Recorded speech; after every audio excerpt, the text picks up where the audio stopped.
जय जय श्री राम।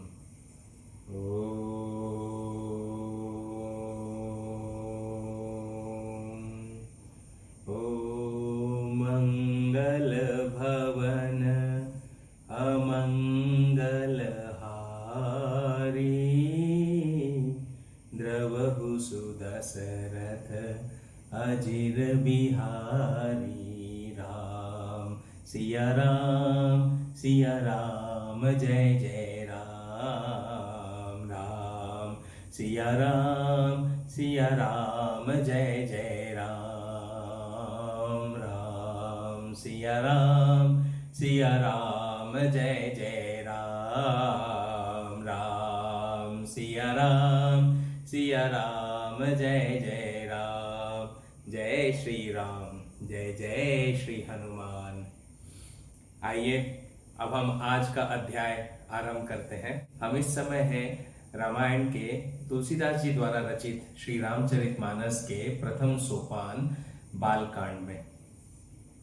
श्री राम जय जय राम, श्री राम जय जय राम, श्री राम जय जय राम, श्री राम जय जय राम, श्री राम जय जय राम, श्री राम जय जय राम। मेरे राम मेरे राम मेरे राम मेरे राम, राम राम राम राम राम राम राम। श्री राम जय जय राम, श्री राम जय जय राम। हरि राम राम राम राम राम राम राम, राम राम राम राम राम राम राम। श्री राम जय जय राम, श्री राम जय जय राम। जय जय राम सिया राम सिया राम, राम सिया राम राम राम। श्री राम जय जय राम, श्री राम जय जय राम। ओम श्री गणेशाय नमः। बोलो गणेश जी महाराज की जय। बोल रिद्धि सिद्धि मैया की जय। ओम दादुराम सतराम बाबा की जय। ओम पार्वती रूपे कालिंदी माँ यमी यमी नमः। ओम श्री हनु हनु हनु हनु हनु हनु हनुमंते नमः। मेरे माता पिता को मेरा कोटि कोटि नमन। बोलो जयकारा बोल मेरे श्री गुरु महाराज की जय। बोल साचे दरबार की जय। सियावर रामचंद्र की जय। पवन सुत हनुमान की जय। उमापति महादेव की जय। शिव शंकर पार्वती माता की जय। भो नंदीश्वर बाबा की जय। बोलो सब संतन की जय। जय हो धरती मैया की जय। सारे साधु महात्मा गुरुजनों की जय।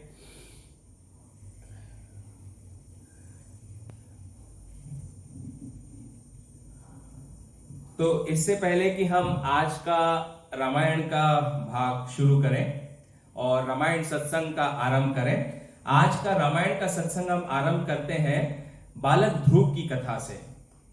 देखिए पिछले रामायण के सत्संग में उल्लेख आया था बालक ध्रुव का, क्योंकि वहां हम बात कर रहे थे नाम की महिमा की, कि नाम बड़ा या राम। और अब तक तो आपने जान ही लिया होगा कि प्रभु श्री राम ने अपने नाम की महिमा को तो अपने से भी बहुत बड़ा कर रखा है, और वो इतना उच्च कोटि का महिमा है कि आप बस उनका नाम जपने मात्र भर से सारे पापों से मुक्त हो सकते हैं, केवल शुद्ध चित्त रहकर। तो आइए बालक ध्रुव की कथा को हम सुनते हैं ध्यान पूर्वक, और ये बच्चों के लिए भी बहुत ही अच्छी कथा है। इसे सारे बच्चों को भी बहुत ध्यान से सुनना चाहिए। All children should listen very carefully, क्योंकि here you are going to understand that devotion or spirituality, what we call it as in today's world, in the ancient time that wasn't called as spirituality or something else. It was a part and parcel of regular education right from childhood till an individual grows up into an adult. Because our Vedas, our scriptures, our text teaches us the right way to live life, the true way to live life, to be happier, healthier, successful, to understand what is the importance of life. That is what all our Vedas and all our texts point at. It never talks about religion or any kind of, what in today's world people call as tradition, religion, and all those stuff. Our Vedas, scriptures, and text purely points out in only one direction: to understand life, to understand the importance of life. जीवन के मूल को समझे, जीवन के मूल्य को समझे, और जीवन का मुख्य उद्देश्य क्या है उसे समझे। और जीवन के मुख्य उद्देश्य को समझकर हमें समझना है कि इस जीवन में हमें क्या क्या करना है, किस उद्देश्य से करना है, हम संसार में क्यों आए हैं, हमारा जन्म क्यों हुआ है, और हमें संसार में कैसे रहना है, कैसे सारे परेशानियों का भी दृढ़ता पूर्वक सामना करना है, और कभी हार नहीं माननी है। अगर हम सच्चाई के पथ पर हैं, अगर हम धर्म के पथ पर हैं और हमेशा सच्चाई का सहारा और सच्चाई की ताकत हमारे साथ है, तो हमें किसी से भी भय करने की जरूरत नहीं है, क्योंकि भय भी हमसे भय करेगा। इस बात को आप समझिए। तो बालक ध्रुव की कथा को हम अच्छी तरह से समझते हैं और सुनते हैं।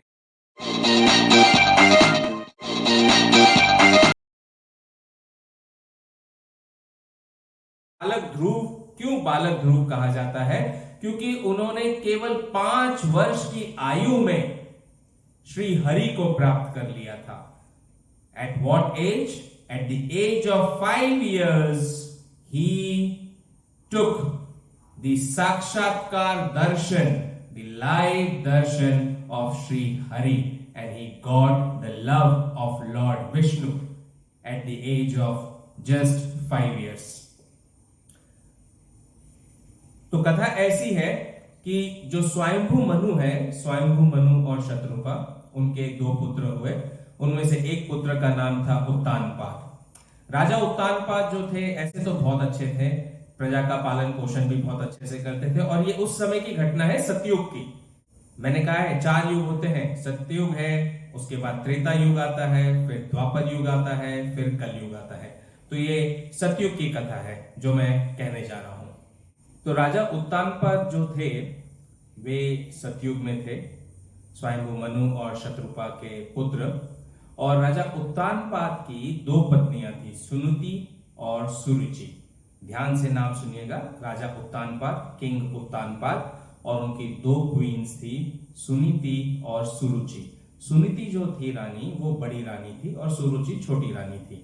लेकिन राजा उत्तानपाद का ज्यादा प्रेम जो है, आकर्षण जो है, वो छोटी रानी सुरुचि की तरफ था। और बालक ध्रुव जो है रानी सुनीति के पुत्र थे, बड़ी रानी के पुत्र थे बालक ध्रुव। अब हुआ यूं कि बालक ध्रुव तो बालक हैं, बच्चे हैं, बच्चों को तो माता पिता से बहुत प्रेम होता है ना। जब छोटे बच्चे होते हैं तो वो जाकर माँ की गोद में बैठ जाते हैं, कई बार जाकर पिता की गोद में बैठ जाते हैं। तो ऐसे ही राजा उत्तानपाद एक बार राजमहल में, राज दरबार में बैठे हुए थे और बालक ध्रुव वहां पहुंच गए और वहां पहुंचकर वो जाकर सीधा राजा की गोद में जा बैठे। राजा की गोद में जैसे ही जाकर बैठे तो रानी सुरुचि जो थी, ध्रुव की सौतेली माँ, वो दूर से देख रही थी और उन्हें ना ईर्ष्या हो गई, जेलेसी। देखिए, जेलेसी कभी होनी नहीं चाहिए किसी भी कारण। और जेलेसी किसे होती है? जेलेसी उसे ही होगी, ईर्ष्या उसे ही होगी जो पाप के रास्ते पर होगा, जिसकी मंशा होगी कि भाई मुझे कुछ प्राप्त करना है जो किसी और को नहीं मिलना चाहिए, या किसी और का धन मेरा हो जाए। इसे भी तो ईर्ष्या कहते हैं। तो रानी सुरुचि को बहुत ईर्ष्या हो गई, बहुत जेलेसी हो गई और वो तुरंत के तुरंत राजा के पास पहुंची और राजा के पास पहुंचकर उन्होंने जो है ध्रुव का हाथ पकड़कर ध्रुव को राजा की गोद से उतार दिया और ध्रुव के स्थान पर ले जाकर अपने पुत्र उत्तम को बैठा दिया। और उत्तम को बैठाकर ध्रुव की ओर क्रोध से देखते हुए बोली कि तुमने मेरे गर्भ से जन्म नहीं लिया है, मतलब यू आर नॉट माई सन, दो she was his step mother.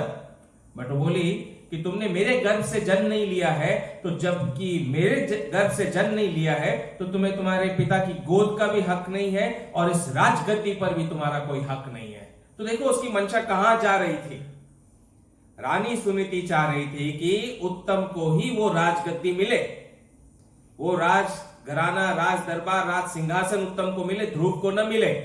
ये होती है छोटी बुद्धि, दुर्बुद्धि, मूर्ख बुद्धि कहते हैं हम इसे। क्योंकि माया के पदार्थों में आप अगर डूबे रहोगे तो आपको क्या मिलेगा? माया मिलेगी, लेकिन माया के साथ साथ सारे कष्ट भी आपके साथ साथ आएंगे। माया आती है तो कष्ट भी बहुत सारे लेकर आती है, रोग, बीमारी, दोष, बहुत कुछ आता है, बहुत तकलीफ आती है। लेकिन माया की जगह पर अगर आप भक्ति को चाहोगे तो भक्ति अपने साथ लेकर आती है मन की शांति, अच्छा स्वास्थ्य, प्रेम, निर्मल मन और प्रेम ही प्रेम, आराम ही आराम। भक्ति होती ऐसी है। शुरू में बहुत कठिन होती है, परीक्षा भी बहुत होती है, क्योंकि यही तो जीव की परीक्षा का समय होता है। भाई बच्चे हो, आप जब स्कूल में जाते हो तो आपके एग्जाम होते हैं ना। फर्स्ट यूनिट टेस्ट होता है, फर्स्ट सेमेस्टर होता है, सेकंड यूनिट टेस्ट होता है, सेकंड सेमेस्टर होता है।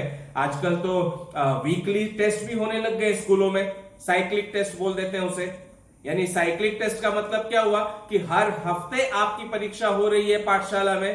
फर्स्ट स्टैंडर्ड से लेकर जब तक आप जाओगे, बड़े होगे, तब तक आपकी हर हफ्ते परीक्षा स्कूल वाले और स्कूल के टीचर लेते हैं।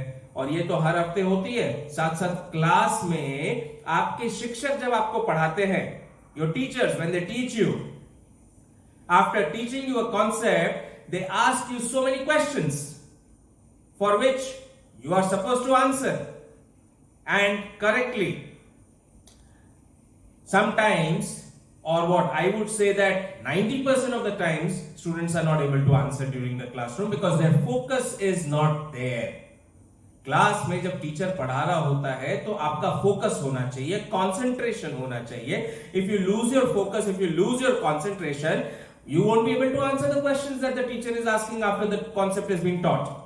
तो जब आप कक्षा में पढ़ाई कर रहे हो तो आपका ध्यान तो शिक्षक के ऊपर केंद्रित होना चाहिए, शिक्षक पर नहीं, शिक्षक की शिक्षा पर केंद्रित होना चाहिए। तभी तो आप सारे प्रश्नों का उत्तर सही तरीके से दे पाओगे। इसलिए जब मैं कथा कर रहा हूं और मैं आपको कई सारे ज्ञान की बातें बताऊंगा, भक्ति का मार्ग बताऊंगा, धर्म का मार्ग बताऊंगा, तो ध्यान केंद्रित करके सुना करिए। यहां वहां ध्यान भटकना नहीं चाहिए, वरना परीक्षा में तो असफल हो जाओगे। तो देखो, बचपन से लेकर बड़े होने तक कितनी परीक्षाएं होती है ना स्कूल में।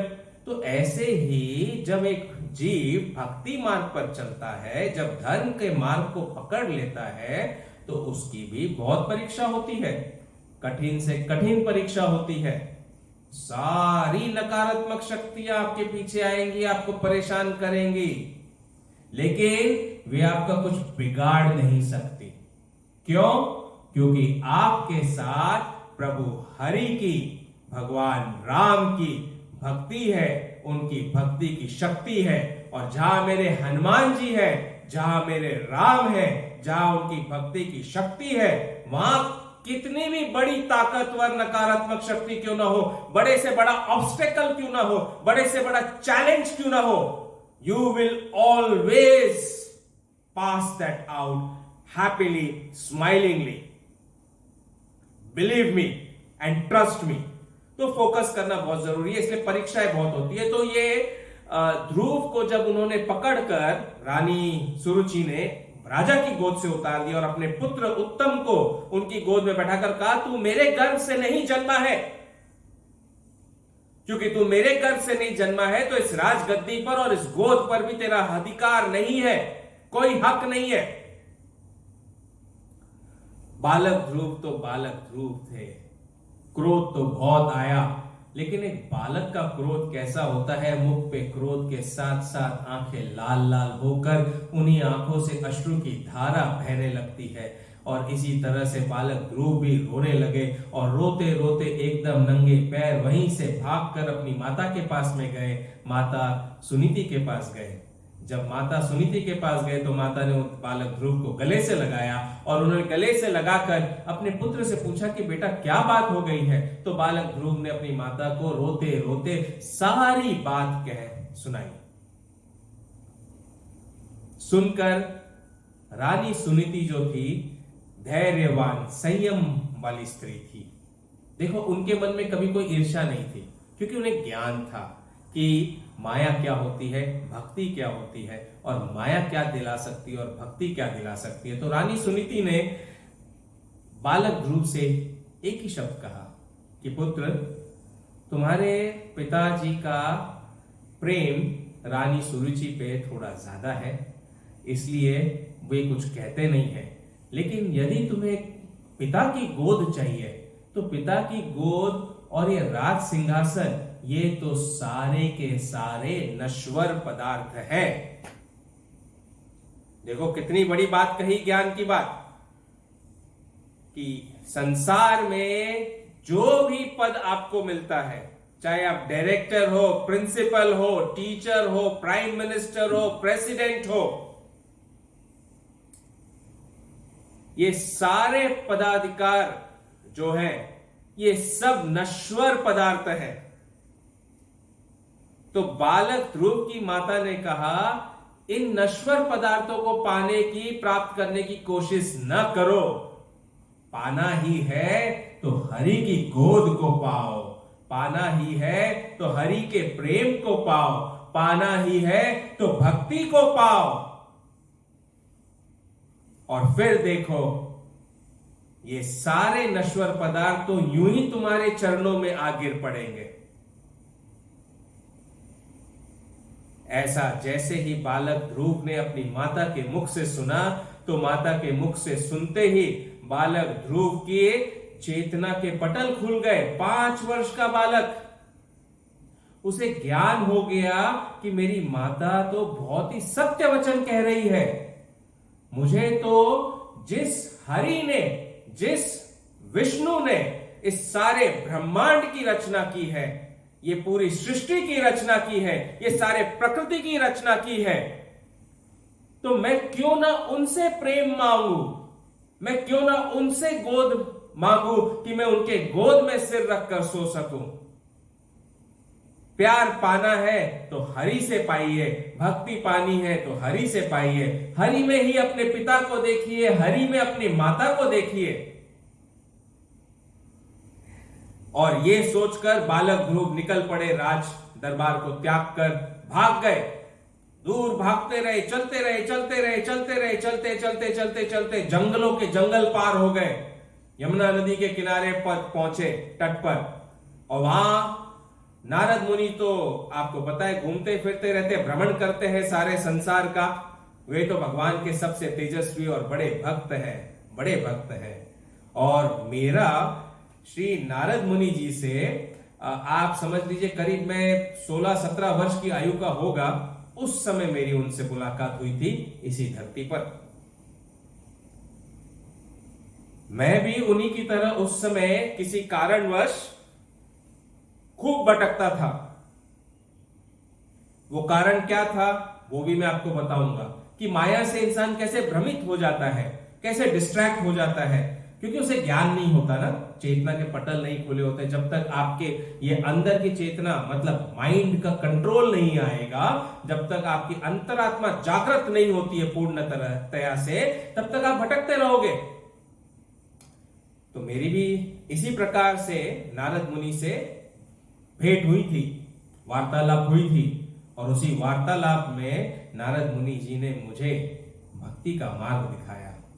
उन्होंने मुझसे कहा कि ये सारे संसार के पदार्थ नश्वर पदार्थ है, तुम्हें तो भक्ति मार्ग पर जाना है, भक्ति के लिए तुम्हें भेजा गया है, धर्म की स्थापना के लिए तुम्हें भेजा गया है। क्या कर रहे हो तुम? मैं उस समय समझ नहीं पाया, कुछ समझा कुछ नहीं समझा। कुछ धीरे धीरे प्रभु ने आगे और परीक्षाएं ले लेकर, कठिन परीक्षाएं ले लेकर समझा दिया कि मेरा कार्य क्या है और किस लिए आया हूं धरती पर। तो बालक ध्रुव से नारद मुनि जब मिले, तो मिलने पर नारद मुनि ने कहा कि पुत्र तुम तो बहुत छोटे हो, इस घने वन में इतनी गर्मी, बारिश, ठंड सब कुछ होता है, यहाँ पर भयानक भयानक जानवर है, यहाँ पर तुम क्या कर रहे हो यहाँ पर? तो बालक ध्रुव ने कहा कि हे मुनीश्वर, मैं तो हरि की गोद चाहता हूं। इतनी कोमल वाणी सुनकर नारद जी का तो हृदय पिघल उठा, और वे बालक के मुख को देखते हुए बोले, अरे पुत्र तू इतना कोमल बच्चा है, ये जंगल देखो, ये वन को देखो, इस वन प्रदेश में भयानक जीव है, राक्षस घूमते हैं, जानवर घूमते हैं, तुम्हें उनका भय नहीं लगता? तुम अभी की अभी राज दरबार फिर चले जाओ, अपने पिता से जाकर बोलो, वे तुम्हें अपने गोद में बैठा लेंगे। देखिए ये नारद मुनि जो है ना, परीक्षा ले रहे थे बालक ध्रुव की, कि देखते हैं कि मेरे बोलने से, कहने से बालक डर कर फिर लौट जाता है कि नहीं लौट जाता है। तो इसी प्रकार जो है ना, संसार में भी काफी परीक्षाएं होती है। जब आप भक्ति मार्ग पर आगे बढ़ने की कोशिश करोगे, तो कोई होता है जो पीछे से टांग खींचेगा आपकी, कि नहीं भाई तू आगे मत बढ़। जैसे हम ऊपर उठने लगते हैं, तो अगर एक हाथ ऊपर उठाने वाला होता है, तो 100 हाथ नीचे टांग पकड़कर खींचने वाले होते हैं, है ना? जिन्हें ईर्ष्या होती है, जिन्हें द्वेष होता है, भेद होता है, हमें बढ़ता हुआ नहीं देख सकते हैं, ऐसे भी तो जीव होते हैं संसार में। आपको वैसा नहीं बनना है। तो बालक ध्रुव तो ज्ञानी थे, 5 वर्ष की आयु में he was knowledgeable, very very sharp, and he immediately imagine कि नहीं, वहां जाऊंगा तो पिता की गोद मिलेगी, और यहां जाऊंगा आगे तो मुझे हरि की गोद मिलेगी, श्री हरि से प्रेम मिलेगा, तो क्यों ना मैं श्री हरि का प्रेम पाऊं। तो उन्होंने नारद मुनि से कहा, नहीं ऋषिवर, मैं तो मेरे श्री हरि को अभी प्राप्त कर कर ही रहूंगा, आप अगर कुछ कर सकते हैं तो मुझे मार्ग बताइए। नारद मुनि ने बालक ध्रुव की भक्ति, डिवोशन और उसके करुण प्रेम को देखकर उनसे फिर कहा कि ठीक है पुत्र, तुम्हें मेरा आशीर्वाद है। और उस समय उन्होंने बालक ध्रुव को मंत्र दिया, और यह मंत्र कौन सा था? श्री हरि को प्राप्त करना चाह रहे थे, तो श्री हरि का सबसे प्रेममय मंत्र था वो मंत्र है ओम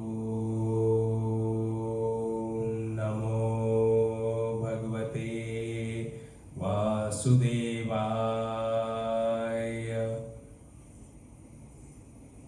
आइए इस मंत्र का 5 बार उच्चारण करते हैं। मन को एकदम केंद्रित करिएगा, प्रभु हरि को अपने मस्तिष्क में, अपने हृदय में ध्यान से देखिएगा, और हरि के चतुर्भुज रूप का ध्यान करिएगा। पीतांबर पहने हुए, गले में माला पहने हुए, सर पर मुकुट पहने हुए, हाथ में चक्र गदा पद्म हस्त लिए हुए मेरे चतुर्भुज रूपी हरि का दर्शन ध्यान में लाइए, और मेरे साथ साथ बोलिए ओम नमो भगवते वासुदेवाय, ओम नमो भगवते वासुदेवाय, ओम नमो भगवते वासुदेवाय, ओम नमो भगवते वासुदेवाय। जय श्री राम। ये मंत्र नारद मुनि ने बालक ध्रुव को दिया, और कहा इसी मंत्र का जाप करो, दृढ़ निश्चय करके जाप करो। देखो, दृढ़ निश्चय लेना बहुत जरूरी होता है जीवन में। अगर कोई चीज प्राप्त करनी है तो दृढ़ संकल्प होना पड़ता है। मतलब you have to take an aim, and उस एम को पाने के लिए पूरी कोशिश करनी चाहिए। ये होता है दृढ़ निश्चय। तो बालक ध्रुव ने दृढ़ निश्चय किया और जाकर वन में एक पेड़ के नीचे बैठ गए और इसी मंत्र का जाप करने लगे। ओम नमो भगवते वासुदेवाय, ओम नमो भगवते वासुदेवाय, ओम नमो भगवते वासुदेवाय, ओम नमो भगवते वासुदेवाय, ओम नमो भगवते वासुदेवाय, ओम नमो भगवते वासुदेवाय, ओम नमो भगवते वासुदेवाय, ओम नमो भगवते वासुदेवाय, ओम नमो भगवते वासुदेवाय, ओम नमो भगवते वासुदेवाय, ओम नमो भगवते वासुदेवाय, ओम नमो भगवते वासुदेवाय। मंत्र जाप निरंतर निरंतर 24 घंटे चल रहा था और बालक ध्रुव बैठे बैठे मंत्र का जाप कर रहे थे, हरि का ध्यान कर रहे थे, परंतु हरि नहीं आए। हरि तो योग निद्रा में थे उस समय। तो हरि को बालक ध्रुव की आवाज उस समय नहीं सुनाई दी। तब बालक ध्रुव उठ खड़े हुए।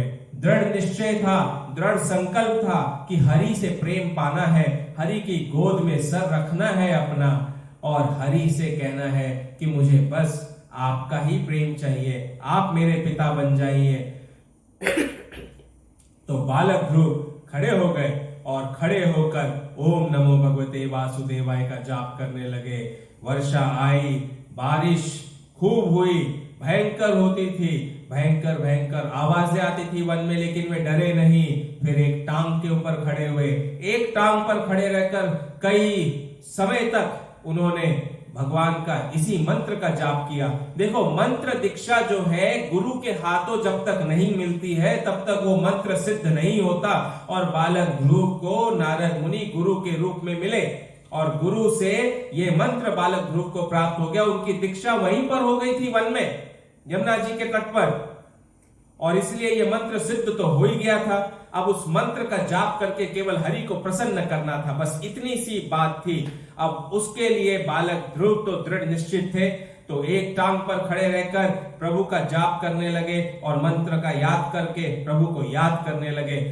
खाना तक छोड़ दिया, पानी तक छोड़ दिया, केवल श्वासों के ऊपर जीकर प्रभु का जाप करने लगे। ओम नमो भगवते वासुदेवाय, ओम नमो भगवते वासुदेवाय, ओम नमो भगवते वासुदेवाय, ओम नमो भगवते वासुदेवाय, ओम नमो भगवते वासुदेवाय, ओम नमो भगवते वासुदेवाय, ओम नमो भगवते वासुदेवाय, ओम नमो भगवते वासुदेवाय, ओम नमो भगवते वासुदेवाय, ओम नमो भगवते वासुदेवाय, ओम नमो भगवते वासुदेवाय, ओम नमो भगवते वासुदेवाय, ओम नमो भगवते वासुदेवाय, ओम नमो भगवते वासुदेवाय। और अंत में ये आवाज पहुंची प्रभु हरि के वैकुंठ धाम में।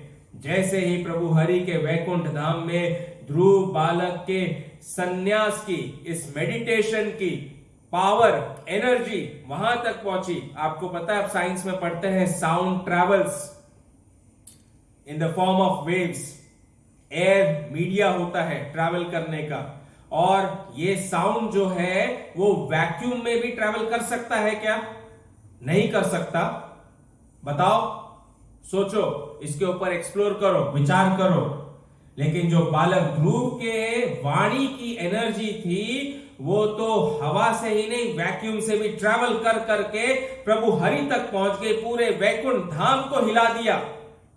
और प्रभु हरि जो योग निद्रा में सोए थे, वो योग निद्रा से जाग उठे और सोचने लग गए कि अरे ये कौन भक्त आ गया, इतनी मधुर सुरीली सी आवाज है, इतनी प्यारी सी बालक की आवाज है, कौन मुझे पुकार रहा है। और हरि तुरंत उस कोमल सुंदर से 5 वर्ष की आयु वाले बालक को देखकर प्रभु की आंख में अश्रु आ गए। देखिए हमारे प्रभु भी भक्ति के आगे, भक्त के आगे झुक जाते हैं, उसके लिए सब कुछ करते हैं। यह भक्ति ही तो थी जिसके कारण श्री कृष्ण अर्जुन के सारथी बने।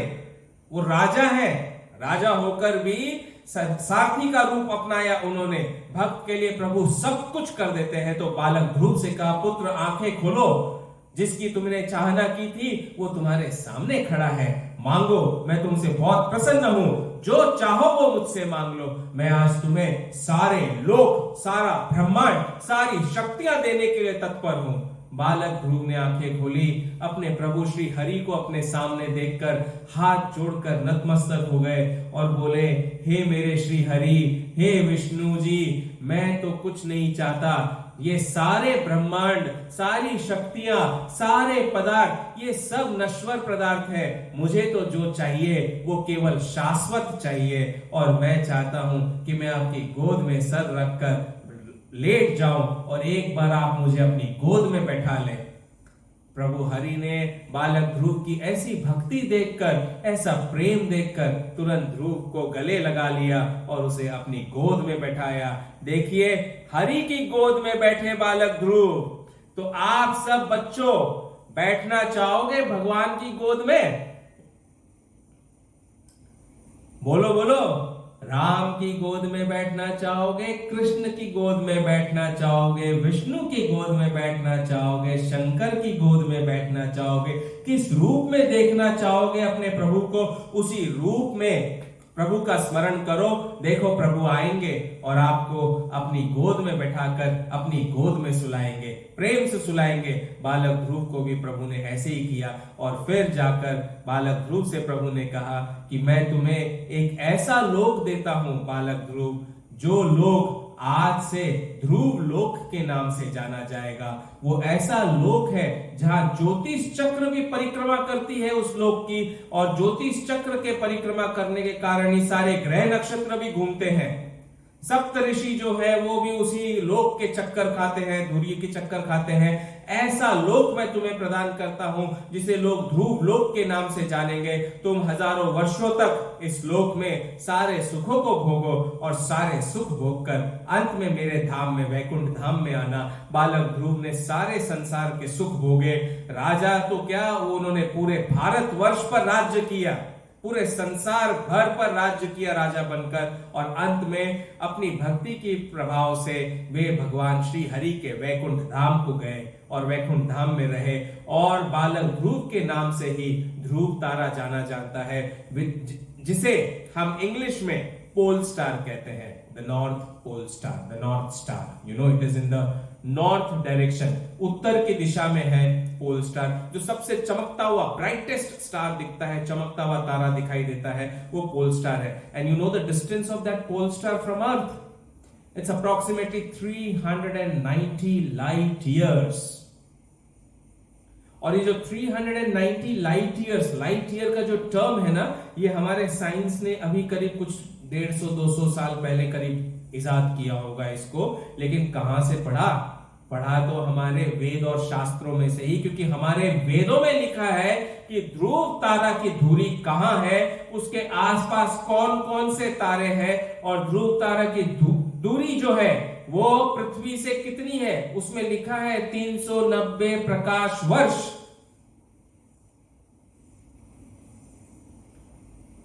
तो विज्ञान और साइंस जो है वो हमारे शास्त्रों में से, वेदों में से ही तो उपजा है। अब भाई विज्ञान और शास्त्र की क्या बात करनी है? ये सारा ब्रह्मांड, हम, मैं, आप सब तो वेदों में से ही निकले हैं। हमारी जो वाणी निकल रही है ये भी वेदों से ही निकली है।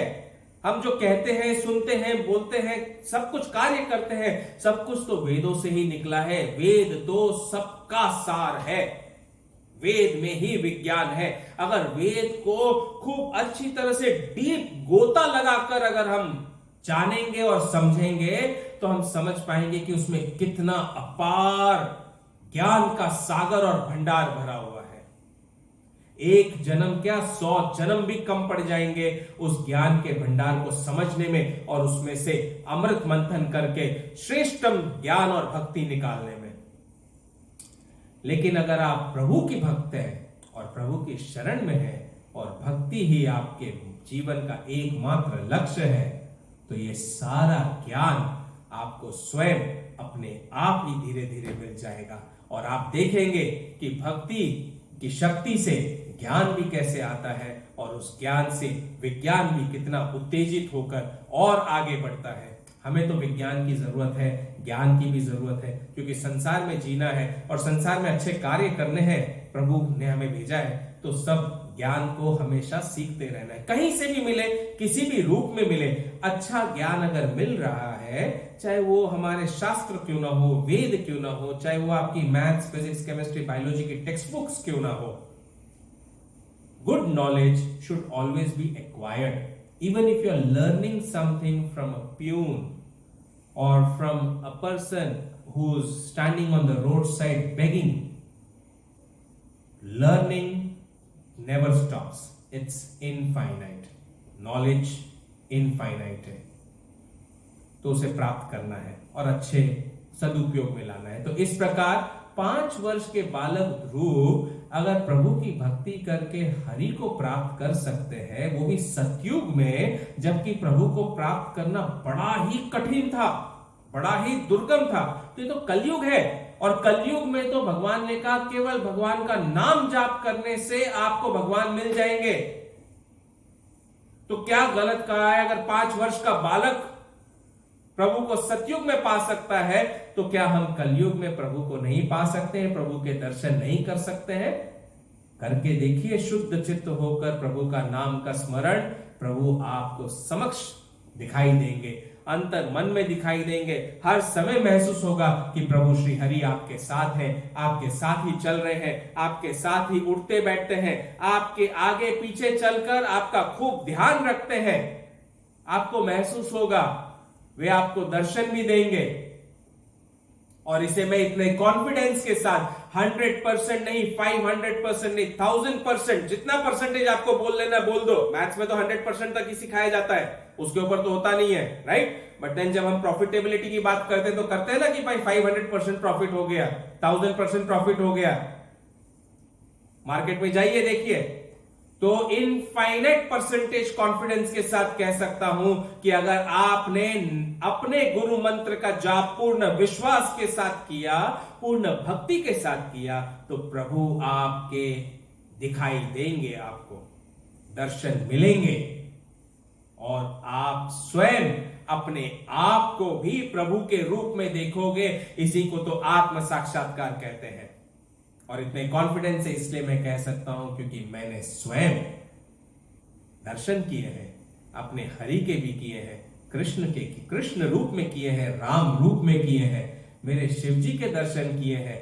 आप जो देवी देवता बोले और जो भगवान बोले, मेरे प्रभु ने मुझ तुच्छ से भक्त पर कृपा करके मुझे हर रूप में दर्शन दिए हैं और हर समय मेरा मार्गदर्शन करते हैं कि मुझे क्या करना चाहिए, क्या नहीं करना चाहिए।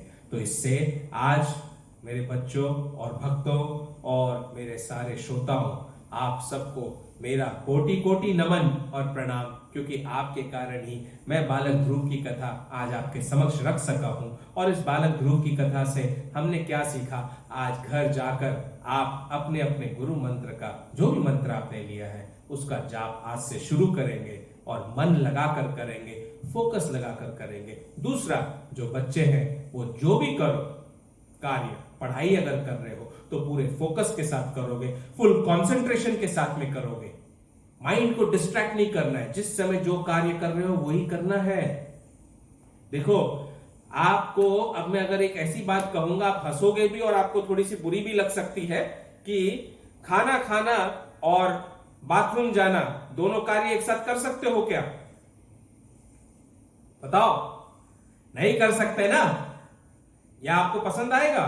तो भाई जब आप पढ़ाई कर रहे हो तो पढ़ाई करते समय आपके कानों में वो ईयरफोन हेडफोन क्यों लगे होते हैं, या टेलीविजन क्यों चालू होता है, या आपका ध्यान बाजू के कमरे में क्यों होता है, किसी की बातों में क्यों होता है, दोस्त के साथ मस्ती करने में क्यों होता है? पढ़ाई करते समय ध्यान केवल पूर्ण तरह से केंद्रित पढ़ाई में होना चाहिए.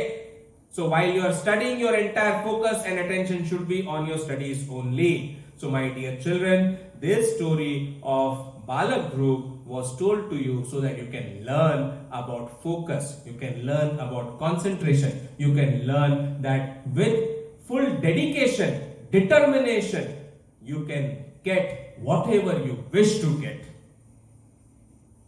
बोलो जोर से सियापति रामचंद्र की जय, पवन सुत हनुमान जी की जय, उमापति महादेव की जय. तो इसी के साथ बालक ध्रुव की कथा यहाँ पर मैंने आपसे कही. आशा रखता हूं कि इसमें आपको बहुत आनंद आया होगा और अब हम हमारे रामचरितमानस की कथा को शुरू करते हैं. चलिए प्रेम से सुनिएगा. प्रभु के नाम राम की कीर्ति तो हम गा रहे थे, अब हम आएंगे, रामायण की कथा शुरू होने जा रही है अब. और वो किसने किससे कही, किस प्रकार कही, किन किन लोगों ने सुनी, वो सब व्याख्या हम तुलसीदास जी के रामचरितमानस के द्वारा जानेंगे. जाग बलिक जो कथा सुहाई, भरद्वाज मुनि बरहि सुनाई, कहि हूँ सोई संवाद बखानी, सुनहु सकल सज्जन सुख मानी. जाग बलिक जो कथा सुहाई, भरद्वाज मुनि बरहि सुनाई. याज्ञवल्क मुनि जो है, बड़े सिद्ध मुनि है, उन्होंने जो सुहावनी कथा भरद्वाज मुनि को सुनाई थी, वही संवाद में वर्णन करूंगा. हे सज्जनों, आप सब मन से सुख मानकर सुनना. मतलब अब हमारी राम कथा शुरू होने जा रही है. तो इस कथा को याज्ञवल्क्य के मुनि ने भरद्वाज मुनि से कही थी और उसी कथा को, उसी संवाद को, मतलब वो जो कम्युनिकेशन हुआ था याज्ञवल्क्य जी और भरद्वाज मुनि जी के बीच में, उस कम्युनिकेशन को, जो टू वे कम्युनिकेशन था, उसे तुलसीदास जी अब बखान करेंगे और बताएंगे कि देखिए रामायण की कथा में क्या क्या हुआ और उन्होंने क्या क्या कहा. शंभुकीन यह चरित सुहावा, बहुरी कृपा करी उमहि सुनावा, सोई शिव काग भुसुंडी दीना, राम भगत अधिकारी चीना.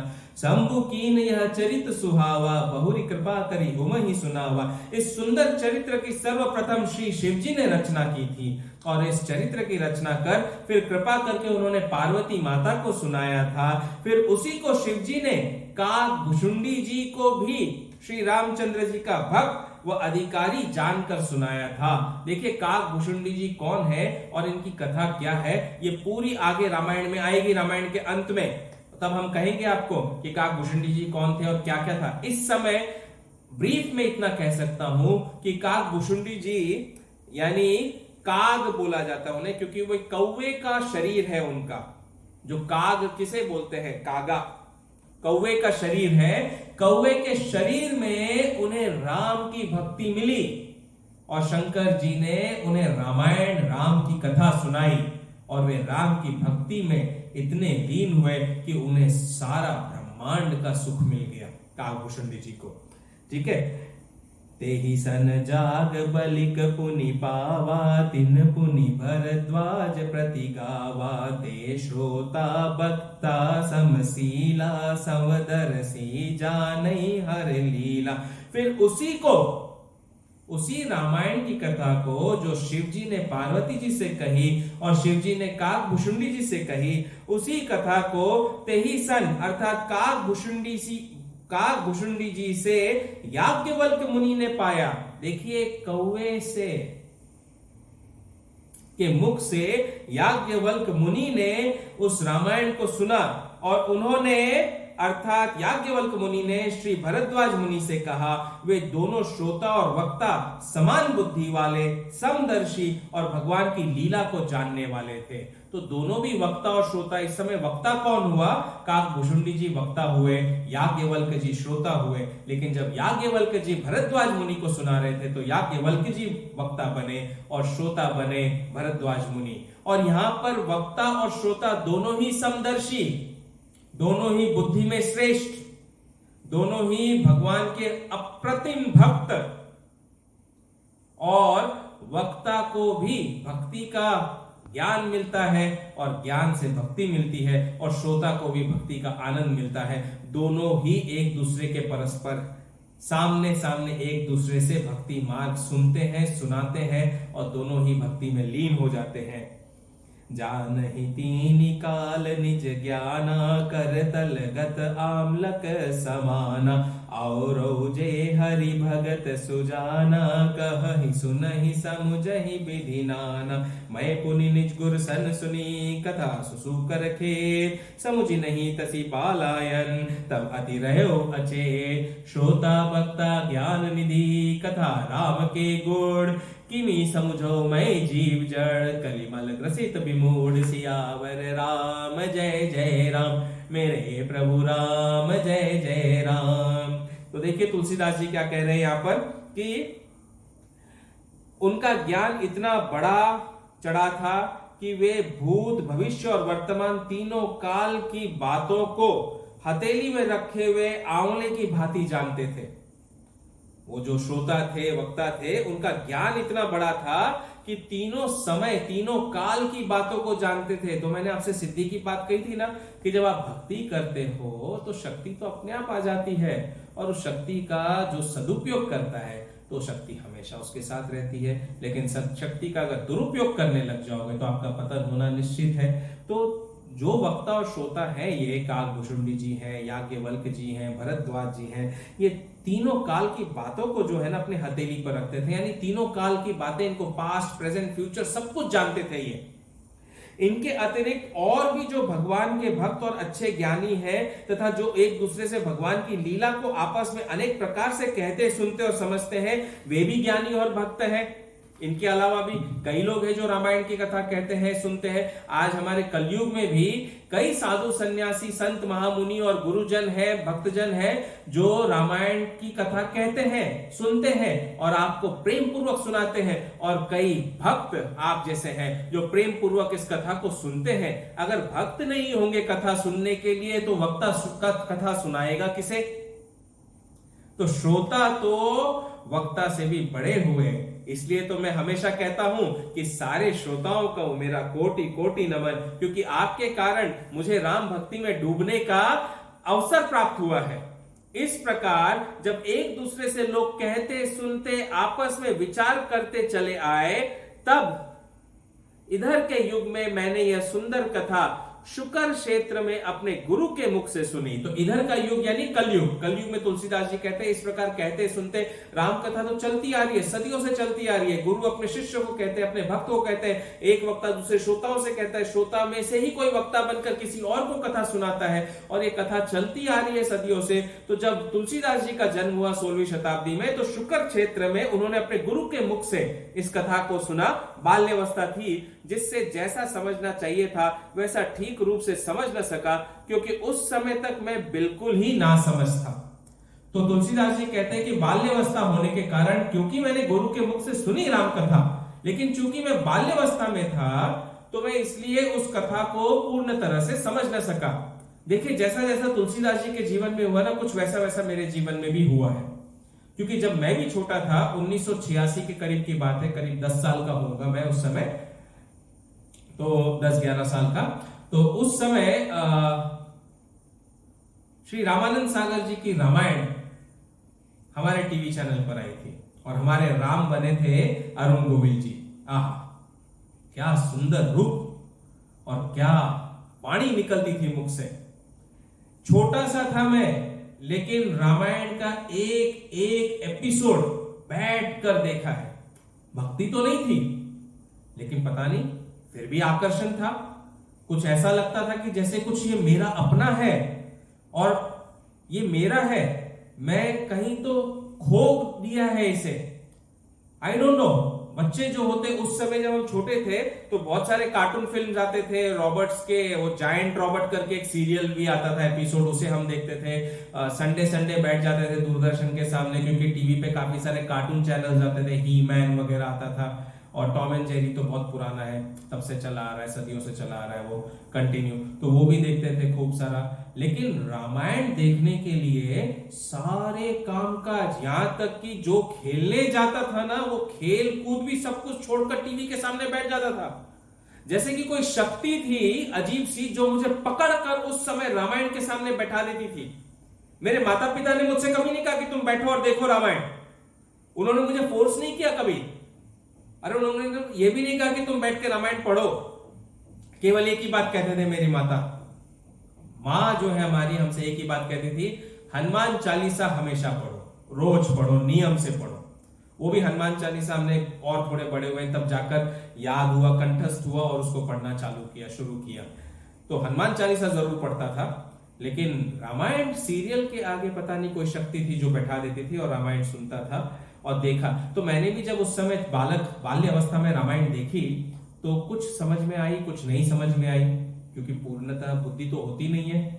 और इतना तो सीरियल में एकदम डिटेल में, जैसे मैं अभी आपको समझा रहा हूं बैठा बैठा के, हर एक अर्थ देख देख कर, इतना हर चीज तो बताई नहीं जा सकती है।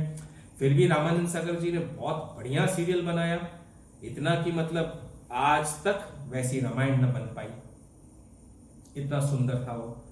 तो तुलसीदास जी कहते हैं, क्योंकि एक तो इस कथा के श्रोता वक्ता ज्ञान के निधि बहुत बड़े ज्ञानी और दार्शनिक थे, और दूसरे श्री रामचंद्र जी की कथा बहुत गूढ़ अर्थात कठिन है।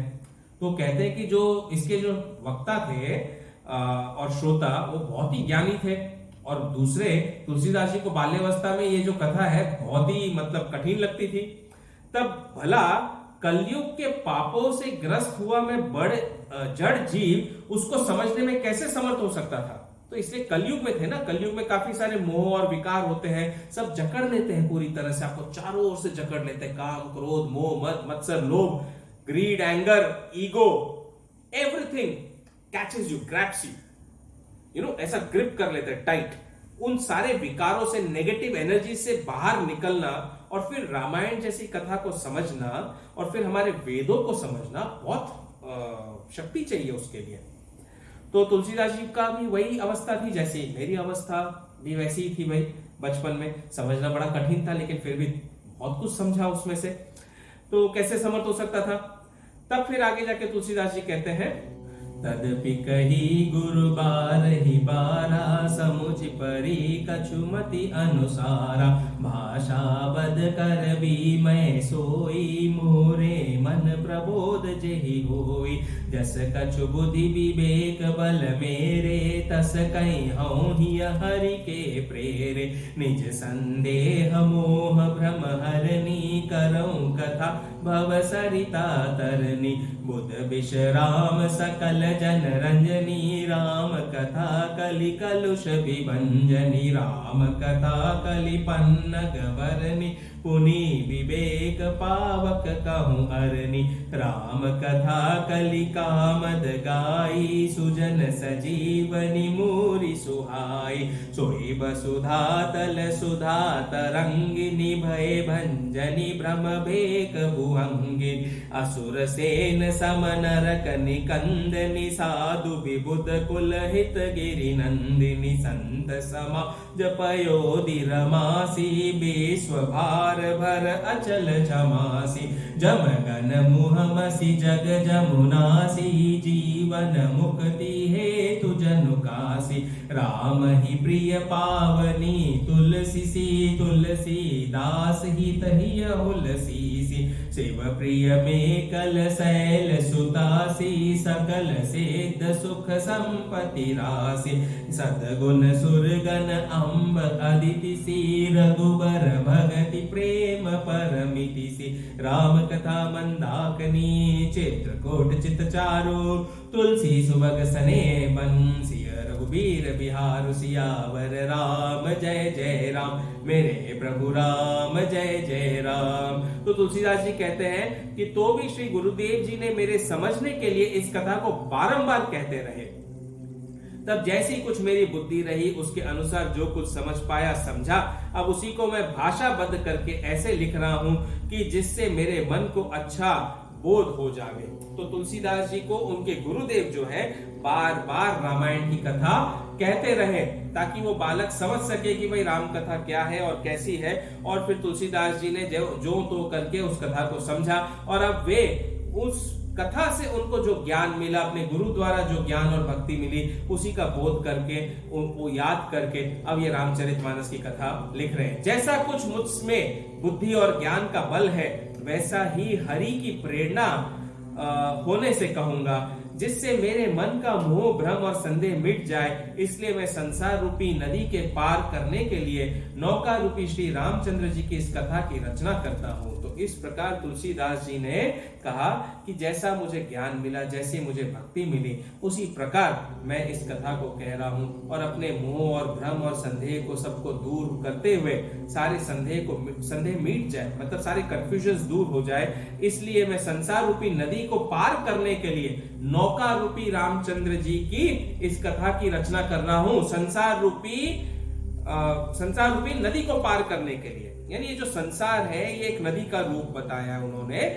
This is like a vast ocean, और इस ओशन से पार जाना है हमें। तो हमें इस ओशन को पार करना है, यानी हमारे लाइफ को पार करना है, यानी हमारा पूरा लाइफ हमें जो जीना है अगर, तो ये पूरी लाइफ को जीने के लिए हमें एक बोट की जरूरत है। और वो बोट क्या है?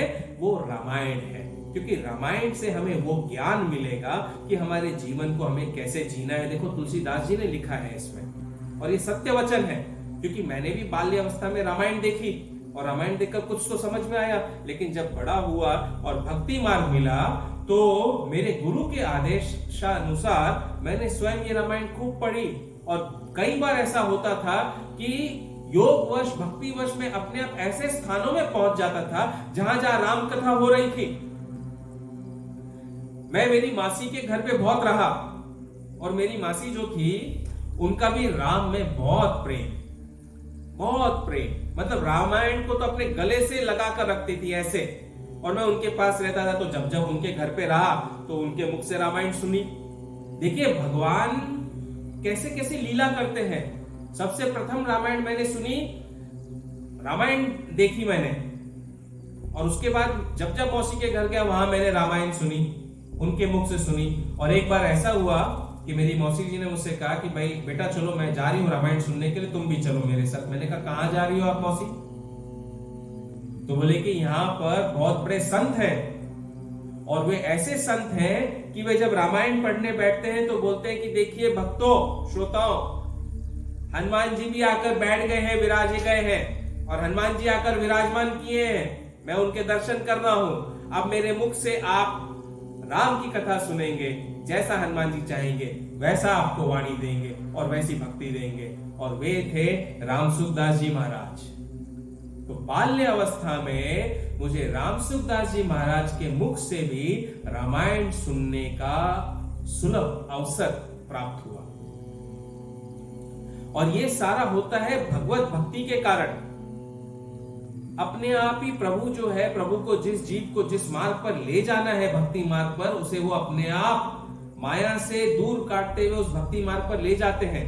और मैं बाल्यावस्था में देखिए पहले रामानंद सागर जी की रामायण देखी, फिर अपनी मौसी के मुख से रामायण सुनी, और फिर वे मुझे ले गए रामसुखदास जी के वहां टेंट लगते थे बड़े बड़े, खूब प्रसाद बंटता था वहां पर, बहुत हजारों की तादाद में भक्त आते थे सुनने के लिए राम कथा रामसुखदास जी महाराज से। और मैंने भी बाल्यावस्था में मैं तो वहां जाता था, भाई प्रसाद है तो प्रसाद खाने में बहुत आनंद आता था। तो कथा तो कम सुनते थे लेकिन प्रसाद खाने में ज्यादा मगन रहते थे। लेकिन प्रभु ने कहा कि आप अगर सत्संग के स्थान पर पहुंच गए, और सत्संग के स्थान पर पहुंचकर सत्संग की पूरे सत्संग के अगर कुछ शब्द भी आपके कानों में पड़ गए तो आपके पाप धुल जाते हैं और आपको ज्ञान मिलता है, आपको भक्ति मिल जाती है। और मैंने तो वहां जाकर प्रसाद भी ग्रहण किया खूब आनंद से, और उसके बाद तो खूब सारे ऐसे अलग अलग प्रकरण हुए। जहां जहां मैं जाता वहां देखता तो राम कथा हो रही है, जहां जाता तो कहीं राम जी का कीर्तन हो रहा है, कहीं श्री राम जय जय राम कीर्तन हो रहा है, कहीं पर राम राम राम राम राम राम कीर्तन हो रहा है। फिर हम मुंबई में आए तो मुंबई में देखा तो भाई वडाला के हनुमान जी के मंदिर है, माटुंगा हनुमान जी मंदिर, उसके सामने राम मंदिर है, हनुमान जी और राम मंदिर दोनों आमने सामने। अब हनुमान जी के दर्शन करने मेरे डैडी जाते थे तो मुझे भी ले जाते थे साथ में। ये तो देखो कैसे कैसे भगवान मुझे कहां कहां ले गए हैं।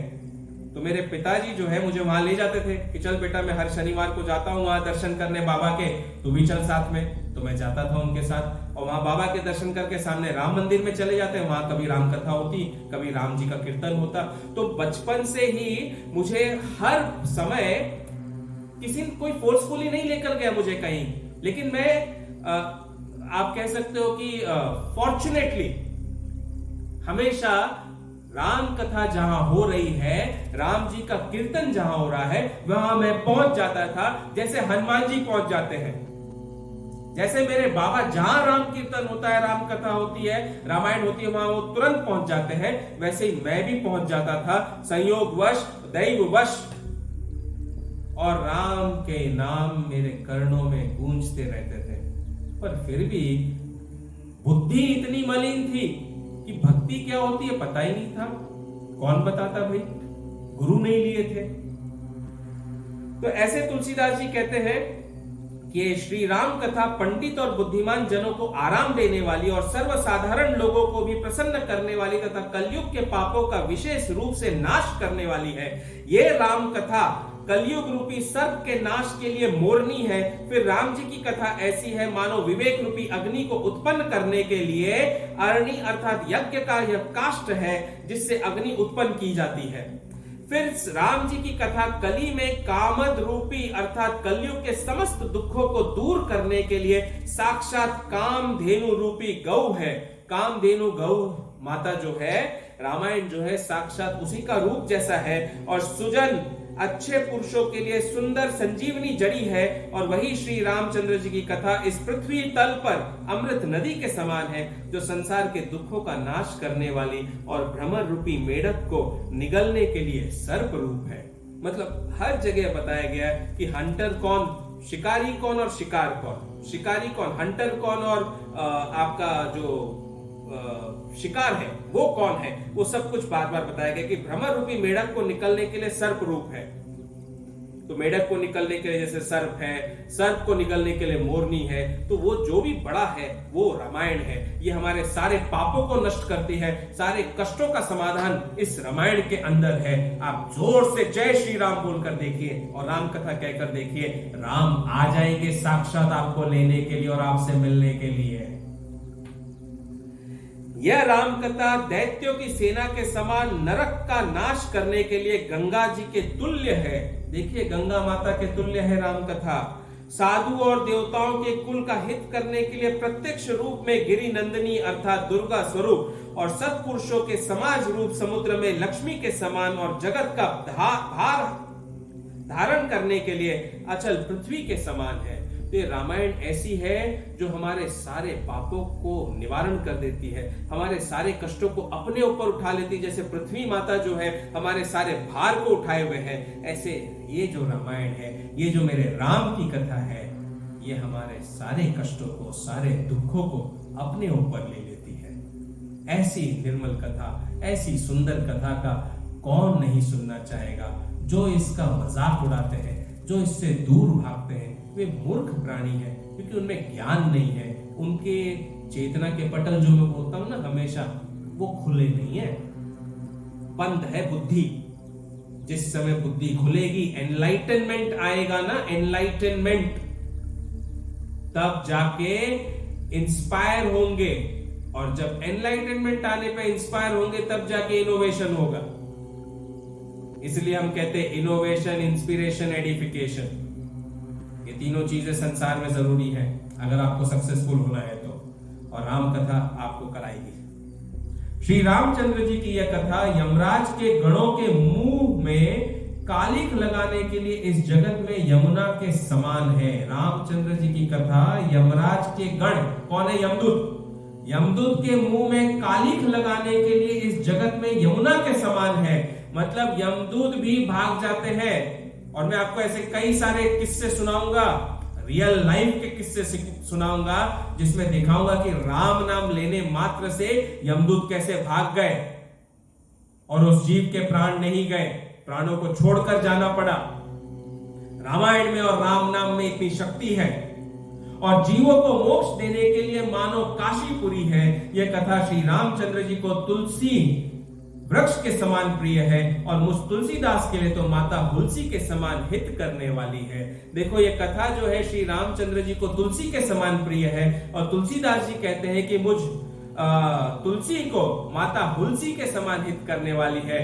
माँ तो सबसे आदरणीय होती है, माँ है तो हम संसार में है, माँ नहीं तो हम संसार में होकर भी नहीं के बराबर है, क्योंकि एक माता ही है जो हमसे सच्चा तन मन सब कुछ न्योछावर कर कर हमसे सच्चा प्यार करती है और हमारे लिए जान देती है। वो बिस्तर पर भी पड़ी होगी ना, अस्पताल में भी पड़ी होगी, कई रोगों से ग्रसित भी होगी ना, तब भी अगर मैं जो थोड़ा सा लड़खड़ा जाऊं तो भी माँ की आवाज आती है कि बेटा तुझे चोट तो नहीं आई है।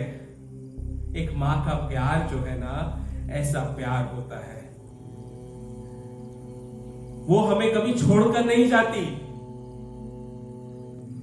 माँ जो होती है, बच्चा कितना ही अपाहिज क्यों ना हो जाए, कितना ही कष्ट में क्यों ना हो जाए, कभी छोड़कर नहीं जाती है। वो हमेशा हमारे साथ रहती है। लेकिन बच्चे ऐसे होते हैं जो बड़े होने के बाद अपनी माँ को छोड़कर चले जाते हैं। अपनी माता का ख्याल नहीं आता उन्हें। अरे वो माँ जिसने तुम्हें छाती तोड़ तोड़ कर पाला है, उस माँ को छोड़कर उसको किसके सहारे चले जाते हो तुम? कम से कम उसका ध्यान तो रखो। अगर दैववश या योगवश या संसारवश तुम्हें कहीं बाहर जाना पड़ता है, अपनी माता का ख्याल तो रखो। उनसे रोज बातें तो किया करो, उनसे मिलने मिलाने तो जाया करो, उनकी पूरी देखभाल किया करो, उनका सारा ध्यान रखा करो। वो माँ है जिसने तुम्हें चलना फिरना, बोलना, उठना, बैठना, खाना पीना सब कुछ सिखाया। आचार विचार व्यवहार जो है, तुम्हारे संस्कार जो है, वो माँ ने दिए।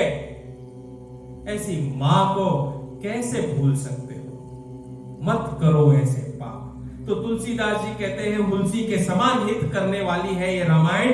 ये कथा श्री महादेव जी को मेकल नामक पर्वत की कन्या नर्मदा के समान प्रिय है और समस्त सिद्धियों को प्रदान करने वाली संपदा की खान है। फिर यह राम कथा सद्गुणों की माता है और श्री रामचंद्र जी के प्रेम भक्ति की तो मानो सीमा ही है। इस प्रकार रामचंद्र जी की कथा मंदाकिनी गंगा जी के समान है, जो इस चित्रकूट रूपी सुंदर चित्त में रहती है और बहती है। तुलसीदास जी कहते हैं कि यह स्नेह रूपी यह वन है जिसमें श्री सीता रामचंद्र जी के विहार का वर्णन है। बोलो मेरे सियापति राम पवन सुत हनुमान जी की जय। जोर से बोलिए जय श्री राम, जय जय हनुमान। तो ऐसे देखिए तुलसीदास जी ने किस प्रकार रामचरितमानस का श्री रामायण की तुलना, कंपैरिजन कितने ही एग्जाम्पल्स दे देकर किए हैं। अपनी माता तक के साथ उन्होंने कंपेयर किया कि जैसी माता है उनके लिए, ऐसी ये रामचरितमानस है। क्योंकि माँ हमें संस्कार देती है, हमें सब कुछ सिखाती है। तो ये रामचरितमानस जो है ना, ये भी हमें सब कुछ सिखाता है, बहुत कुछ। हमारा बर्ताव कैसा होना चाहिए, हमारा एक दूसरे के प्रति समझदारी कैसी होनी चाहिए, संयम किसे कहते हैं, कंट्रोल किसे कहते हैं, how to control your anger, your lust, your ego, that Ramayan teaches you. Shri Ramcharitmanas teaches you a lot how to be disciplined in your life, how to live a dedicated life, how to control on everything, every negative energy that surrounds you or is within you. Every individual on this earth has both negative and positive energies within him. Now you may ask me that how every individual and why every individual has both negative and positive energies within him or her. Students, those who have studied and those who are in grade probably 10th standard, 9th, 10th, 11th and 12th standard. So you know, you learn about matter. What is matter?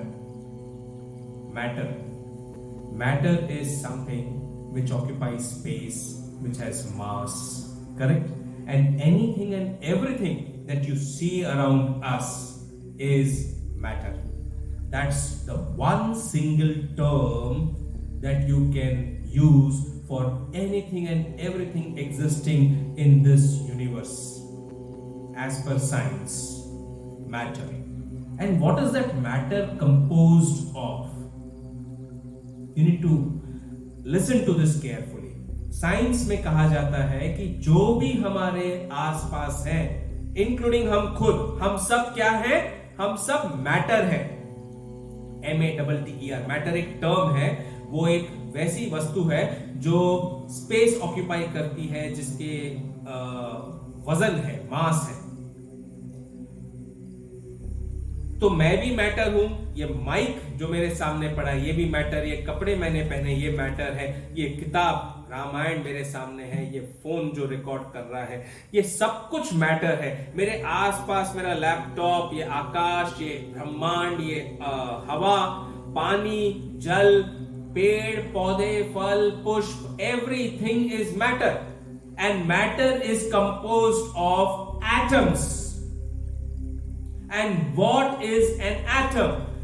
The smallest indivisible particle of matter which has nucleus in the center. उस atom के centre में nucleus होता है। उस nucleus के अंदर एक तो चार्ज ऐसा होता है पार्टिकल जिसको कुछ पड़ी ही नहीं है, मतलब वो ना इसका है ना उसका है, न्यूट्रल है, एकदम न्यूट्रल। और न्यूट्रल किसे कहते हैं? मैटर में न्यूट्रल का होना बहुत जरूरी है। देखो संसार में भी हम जब रहते हैं तो न्यूट्रल पर्सन का होना बहुत जरूरी होता है। और न्यूट्रल पर्सन कौन होता है? हाई कोर्ट, सुप्रीम कोर्ट, जजेस न्यूट्रल होते हैं। वे सामने जो डिफेंडर, प्रोसिक्यूशन जो लड़ाई कर रहे हैं, एक क्राइम के साथ होता है, एक क्राइम के खिलाफ होता है, जो लड़ रहे हैं उनकी वो जज बैठकर सुनता है, न्यायाधीश जो होता है वो सुनता है, वो न्यूट्रल है। और न्यायाधीश न्यूट्रल है। सो एटम के न्यूक्लियस में क्या होता है? न्यूट्रॉन होता है, जो न्यूट्रल इन चार्ज होता है। The neutron in atom is neutral in charge. It does not have any charge, neither it has positive charge nor it has negative charge. Neutral, आराम से बैठा है, शांति से, और दोनों पॉजिटिव और नेगेटिव के सारे कहानियों को देखता है। जैसे जज बैठा बैठा पॉजिटिव और नेगेटिव दोनों ही वकीलों की दलीलें सुनता है, और क्रिमिनल की भी सुनता है, और जो जिसके साथ क्राइम हुआ है, जो विक्टिम है, उसकी भी सुनता है। जज न्यूट्रल है, वो बाद में डिसीजन करता है कि भाई कौन सही है कौन गलत है, who is right who is wrong.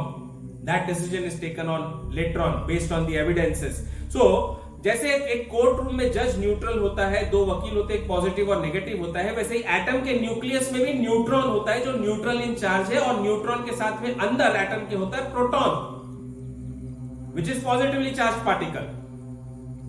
तो एटम में प्रोटॉन है जो पॉजिटिवली चार्ज पार्टिकल, और प्रोटॉन के इर्द गिर्द कौन घूमते हैं? इलेक्ट्रॉन्स घूमते हैं। The electrons revolve around the nucleus of an atom. The electrons revolve around the nucleus of an atom. मतलब इलेक्ट्रॉन क्या है? नेगेटिवली चार्ज पार्टिकल्स है। और नेगेटिव एनर्जीज जो है ना, जहां जहां पॉजिटिव एनर्जी होती है, नेगेटिव एनर्जी उधर जाती ही जाती है, अट्रैक्ट हो जाती है ना। और वो पॉजिटिव एनर्जीज को तोड़ने की बहुत कोशिश करेंगी, लेकिन पॉजिटिव एनर्जी है कि इतना स्ट्रांग होता है कि नेगेटिव एनर्जीज को अपने पास में रखकर भी वो अपने मूलभूत उद्देश्य को नहीं भूलता। और प्रोटॉन्स का मेन एम क्या होता है? एटम को स्टेबल बना के रखना, एटम कोलैप्स नहीं करना चाहिए। इसके ऊपर बहुत सारी थियरी है, थीसिस है कि कोई चार्ज पार्टिकल होता है, जब घूमता है कंटिन्यू घूमता है, तो एनर्जी उसकी गिरती जाएगी, और बाद में जाके वो इलेक्ट्रॉन न्यूक्लियस के अंदर जाके बॉम्बार्ड हो जाना चाहिए और एटम गायब हो जाना चाहिए। ऐसा होता तो हम सब कोई एग्जिस्ट ही नहीं करता, लेकिन ऐसा नहीं है। So when you study your chemistry, you should study with spirituality in it, listening to all those things, because you will understand that everything over here is what you call as science has come out from our scriptures. Our scriptures also says that There are positive and negative energies within us. We are atoms. We are made up of atoms. Atoms contains protons and electrons. So definitely we have positive and negative charges within us. But our positive charge, will it be able to control the negative charges, the electrons revolving around us or not? That depends upon your brain, upon your heart and upon your soul, your conscience.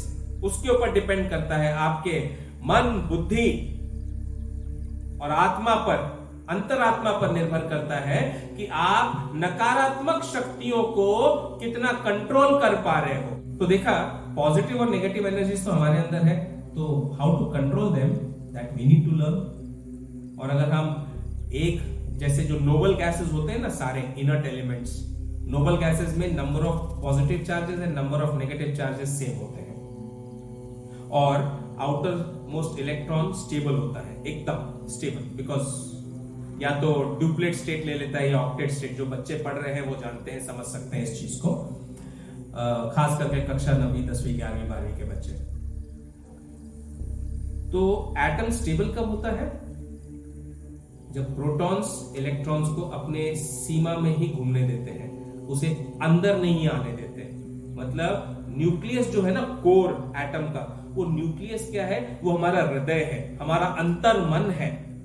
जो अंतर मन है ना हमारा core, वो nucleus of an atom है। इसको सोचो इस तरह से, हमारा अंतर मन, हमारा कोर जो है न्यूक्लियस ऑफ एन एटम है। उस न्यूक्लियस के अंदर पॉजिटिव एनर्जी तो है, जो कि हमारी आत्मा है।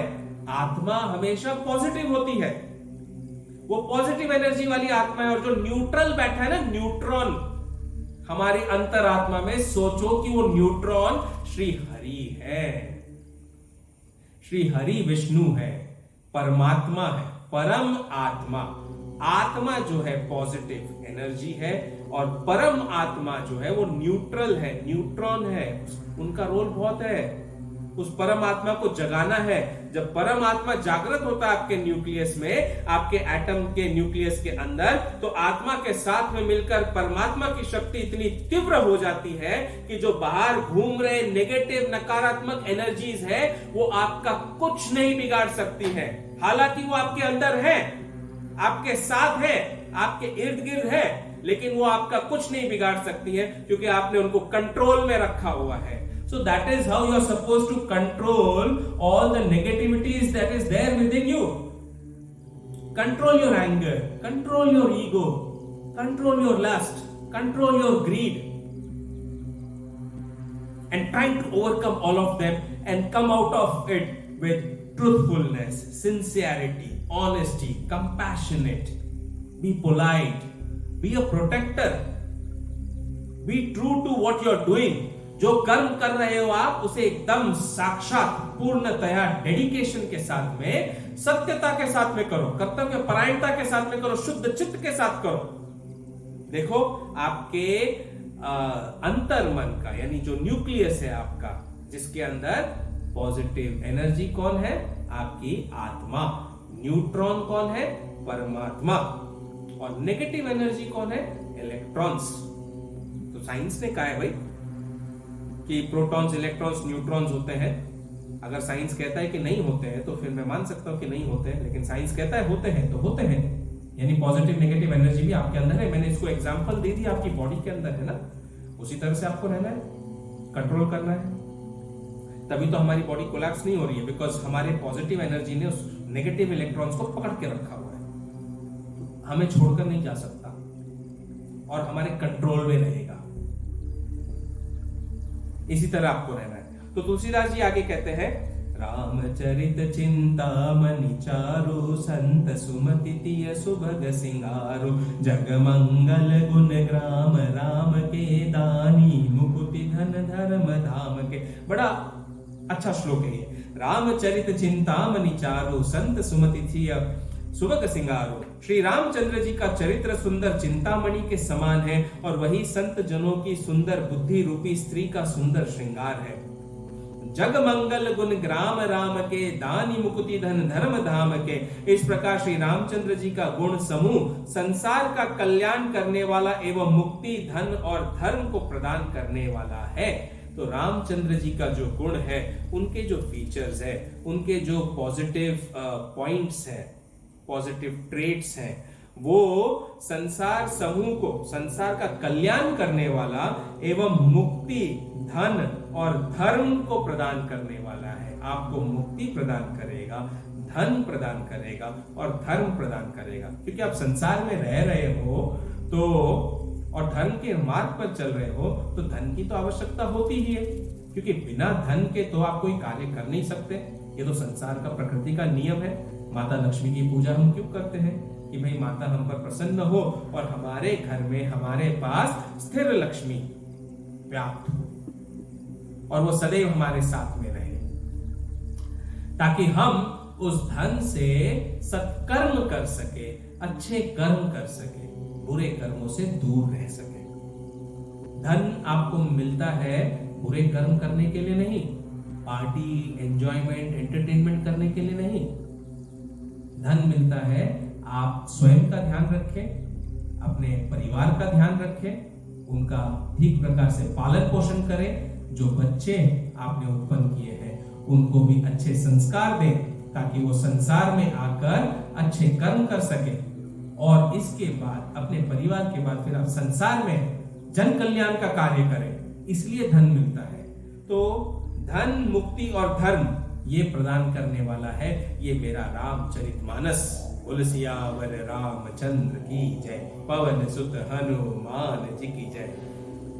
सद्गुर ज्ञान विराग जोग के, विबुध वैद भव भीम रोग के, जननी जनक सिय राम प्रेम के, बीज सकल व्रत धर्म नेम के, समन पाप संताप शोक के, प्रिय पालक परलोक लोक के, सचिव सुबट भूपति विचार के, कुंभ जलो उदधि अपार के, काम कोह कलिमल करिगन के हरि सावक जन मन बन के, अतिथि पूज्य प्रियतम पुरारी के, कामद घन दारिद दवारी के। यह रामचरित ज्ञान, वैराग्य और योग का सद्गुरु है। ज्ञान का, वैराग्य का और योग का सद्गुरु है। और यह संसार के भयंकर रोगों को नाश करने के लिए विबुध वैद्य अर्थात देवताओं के वैद्य अश्विनी कुमार के समान है। देखो, देवताओं को भी डॉक्टर की जरूरत पड़ती है और देवताओं को भी गुरु की जरूरत पड़ती है। गुरु और वैद्य के बिना तो किसी का पाला नहीं हो सकता। तो देवताओं के जो वैद्य हैं, doctor of the gods and goddesses, is Shri Ashwini Kumar. Shri Ashwini Kumar, he is the doctor of the gods and goddesses. Okay? वह रामचरित श्री सीताराम जी के प्रेम के लिए माता पिता के समान है और समस्त व्रत, धर्म और नियमों का बीज स्वरूप है। यह समस्त शोक और पाप संतापों का नाश करने वाला और लोक परलोक दोनों ही का प्रिय पालक है। विचार रूपी राजा का शूरवीर मंत्री है और लोभ रूपी अपार समुद्र को सोखने के लिए कुंभज ऋषि के समान है। तो देखो, रामायण क्या क्या है। ये जो विचार रूपी राजा है उसका शूरवीर मंत्री रामायण है। मतलब आपके मन के घोड़े को, आपका जो मन का घोड़ा है, रथ में सवार है, पंच इंद्रिया जो है, उसका सारथी रामचरितमानस ये जो है, ये आपको मार्ग बताएगा कहां जाना है, आपके घोड़ों को ले जाना है और कहां रोकना है और कहां इनकी लगाम को थाम कर रखना है। ये रामचरितमानस है। विचार रूपी राजा का मंत्री है। लोभ रूपी अपार समुद्र को सोखने के लिए कुंभज ऋषि के समान है। कुंभज भी एक बहुत बड़े ऋषि है, सिद्ध ऋषि। इन्होंने सारे समंदर को सोख दिया था, मतलब सुखा दिया था। वो कथा भी जब कभी आगे आएगी तब हम उस पर डिस्कस करेंगे। यह काम, क्रोध और कलयुग के पाप रूपी हाथियों के युद्ध को नाश करने के लिए सिंह के बच्चे के समान है। तो काम, क्रोध और कलयुग के पाप यानी लस्ट, एंगर और कलयुग के जितने भी पाप हैं, जितने भी नेगेटिव एनर्जीज हैं, उन सबको नाश करने वाला ये रामचरितमानस है। ये एक रामबाण है जो सारे विकारों से आपकी रक्षा करने में सक्षम है। एक सिंह के बच्चे के समान है। यह भगवान शंकर जी को अतिथि के समान प्रिय और पूजा करने योग्य है, और यह दरिद्रता रूपी वन की अग्नि को नष्ट करने के लिए जलदाता मेघ के समान है। देखिए कैसे बताया हुआ, कितना बढ़िया। दरिद्रता रूपी अग्नि, दरिद्रता सबसे बड़ा पाप इस संसार में क्या है? दरिद्रता। अगर आप दरिद्र हैं, दरिद्र का अर्थ होता है आपके पास में धन जरा भी नहीं है, आपके खाने पीने पहनने ओढ़ने की भी व्यवस्था नहीं है, घोर दरिद्र है, तो जाहिर सी बात है प्रारब्ध के कर्म या पूर्व जन्म के कर्म इतने निंदनीय रहे होंगे जिसके कारण आप दरिद्र हैं। तो भगवान की शरण ग्रहण करें, अपने इस जन्म के कर्मों को अच्छा करें और देखें कि वो दरिद्रता भी ये रामचरितमानस कैसे हर लेती है। ये दरिद्रता को, जैसे कि वन में अग्नि लगी होती है और वन की अग्नि को जंगल में जब फायर लगता है, फॉरेस्ट फायर जब होता है, उसे कौन बुझा सकता है? इतने फायर ब्रिगेड जाते हैं वो भी नहीं बुझा पाते हैं। वे भी सब आशा करते हैं कि ऊपर से बारिश आ जाए, मेघ आ जाए तो फॉरेस्ट फायर बुझे। तो फॉरेस्ट फायर दरिद्रता के जैसा है, उसको बुझाने वाला मेघ यानी क्लाउड्स, जल, वो कौन है? ये रामचरितमानस है, रामायण है, जो आपकी दरिद्रता को भी दूर कर सकती है। मंत्र महामणि विषय ब्याल के, मेटत कठिन कुअंक भाल के, हरन मोह तम दिन कर कर से, सेवक सालिपाल जलधर से, अभिमत दानी देव तरुबर से, सेवत सुलभ सुखद हरिहर से, सुख विसरद नभ मन उड़गन से, राम भगत जन जीवन धन से, सकल सुकृत फल भूरि भोग से, जगहित निरुपधि साधु लोग से, सेवक मन मानस मराल से, पावन गंग तरंग माल से, कुपद कुतरक कुचाल कली, कपट दंभ पाषंड, दहन राम गुण ग्राम जिनी, इंधन अनल प्रचंड, रामचरित राकेश कर, सरिस सुखद सब काहो, सज्जन कुमुद चकोर चेत, हित विशेष बड़ला हुसियावर राम, जय जय राम मेरे प्रभु राम, जय जय राम सियावर राम, जय जय राम मेरे प्रभु राम, जय जय राम। गाइए, राम जी को गाइए, राम जी की भक्ति में डूबे रह जाइए। देखिए, मैं कोई कवि नहीं हूं और वाणी तो मेरी पता नहीं बड़ी ही तुच्छ सी है, मतलब सारे गधे भी भाग जाए ऐसी वाणी है, अच्छा रस निकल ही नहीं पाता। अब प्रभु ने वो गायकों की जो वाणी होती है वो मुझे नहीं दी है भाई। हाँ, लेकिन मैं एक चीज से बहुत प्रसन्न हूं, जो मेरे पास है वो संसार में किसी विरले के पास ही होता है। मेरे प्रभु का प्रेम, मेरे प्रभु की भक्ति, मेरे प्रभु के नित्य निरंतर होते हुए दर्शन, ये अगर मेरे पास है तो मुझे और किस चीज की आवश्यकता है?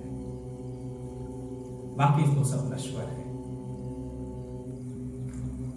तो तुलसीदास जी कहते हैं कि ये राम कथा मनुष्य के विषय रूपी सर्प विष को मिटाने के लिए महामणि रूपी वह अनमोल मंत्र है, जो विधि के लिखे हुए महादारुण खोटे अंकों को भी मिटा देती है। मतलब विधि के लिखे हुए लेख को भी मिटा देती है, इतनी शक्ति रखती है रामचरितमानस। ये मैं नहीं कह रहा हूं, रामायण कह रही है। इससे मोह रूप अंधकार का वैसे ही नाश हो जाता है जैसे सूर्य की किरणों से रात्रि का अंधकार दूर हो जाता है। अतः यह सेवक रूपी धान की खेती का पालन करने के लिए मेघ के समान है।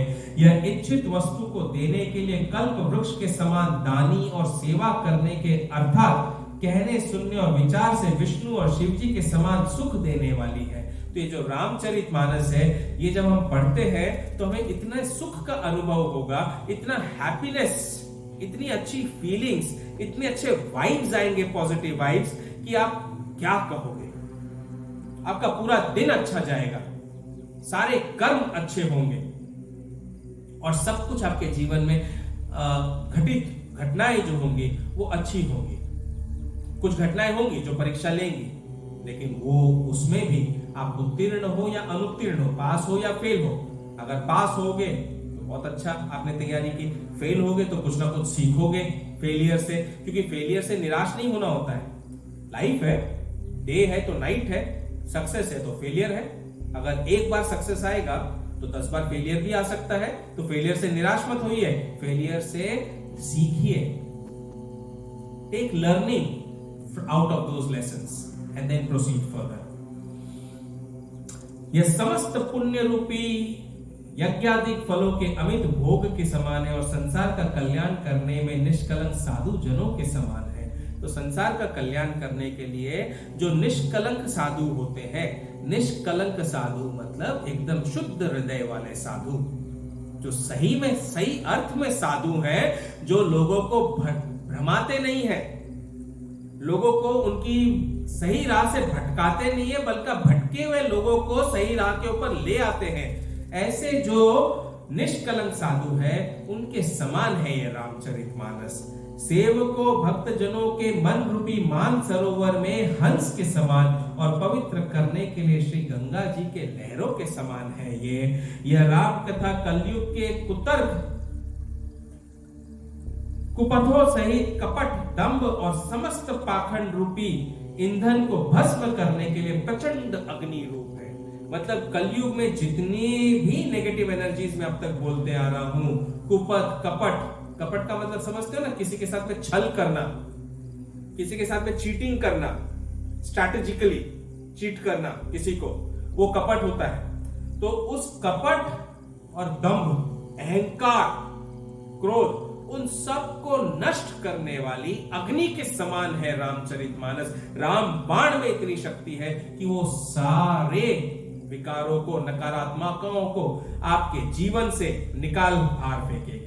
इस प्रकार यह श्री राम जी का सुंदर चरित्र चंद्रमा की किरणों के समान सर्वसाधारण के लिए सुखदायक है। इसमें सज्जन पुरुषों का चित्त चकोर के समान लगा रहता है, अथवा जैसे चकोर का चित्त अग्नि के लिए ललायित रहता है, वैसे ही संतों का चित्त इस रामचरित्र के चिंतन में लगा रहता है। यही उनके लिए विशेष हितकर और महान लाभ की वस्तु है। अब संत किसे कहा गया है ये हमने पहले के भागों में देखा है।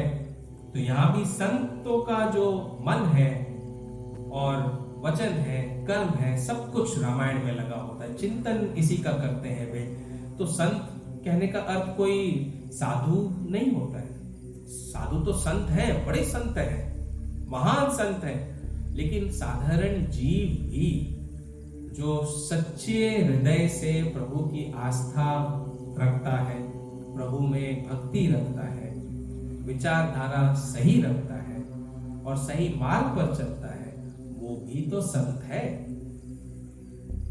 आप, मैं, यदि हम सही मार्ग पर चल रहे हैं और इस धरा के लिए, इस विश्व के लिए कुछ अच्छे कार्य कर रहे हैं, जैसे देखो हमारे वैज्ञानिकों ने चंद्रयान को 4 वर्षों तक मेहनत कर करके, कितने मेहनत की उन्होंने, कितने लोगों से कितने कुवचन सुनने पड़े उन्हें, कितने लोगों के टॉन्ट सुनने पड़े उन्हें, अपने ही देश में नहीं परदेश में भी, लेकिन फिर भी वे दृढ़ निश्चित थे, संकल्पित थे कि हमें चांद पर पहुंचना है और चांद के उस स्थान पर पहुंचना है जहां पर आज तक कोई नहीं पहुंच सका।